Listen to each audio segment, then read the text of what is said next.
আল্লাহর রহমতে প্রত্যেক বুথের আমাদের যারা যারা অ্যাক্টিভ কর্মীরা আছে, যারা মমতা ব্যানার্জিকে ভালোবাসে, যারা অভিষেক ব্যানার্জিকে ভালোবাসে, যারা তারিক মোল্লাকে ভালোবাসে, সকলে এখানে উপস্থিত। এটা কিন্তু একটা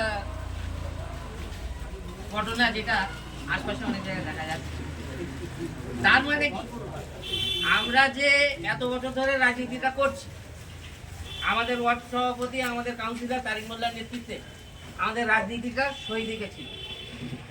আমরা যে আমাদের পাড়ায়, আমাদের দর্জিবেট বলে কথা না, কলকাতা বলে কথা না, পুরো পশ্চিমবাংলা বিভিন্ন দিকে সরকার পাল্টানোর পর রাজনীতির কারণে অনেক মানুষ, অনেক লোকের কাছে এত বছর অনেক কিছু পেয়েছে, তারা তাদের চিনতে পারছে না। টিম থেরাপি বলে একটা জিনিস উঠেছে। একটা মানুষ সৎ রাজনীতি করেছিল, সে লাস্টে তার নিজের জান দিয়ে দিল। এটা তো একরকম খুন। আমাদের এই যে এলাকায় আমরা যে রাজনীতিটা করেছি, আগামী দিনেও আমরা করে যাব। তবে পরিস্থিতি যেহেতু একটু একটু পাল্টে যাচ্ছে, সেইগুলোর দিকে আমাদের ভালো করে নজর রাখতে হবে।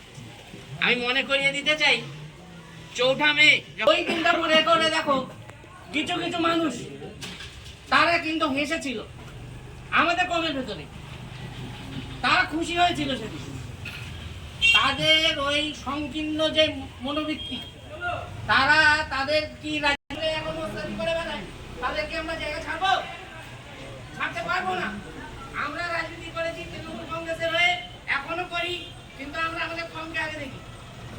যেদিন পুরো কম কেঁদেছিল, যেই আশঙ্কাগুলো ছিল যে আমাদের মসজিদের উপর বুঝে নিতে হবে যে ওদের চিন্তা ভাবনা কত খারাপ, ওদের চিন্তা ভাবনা কত নোংরা, তাদের 1 ইঞ্চি জায়গা ছাড়া যাবে না। আর আমরা বুক ঠুকে রাজনীতি করতে পারবো।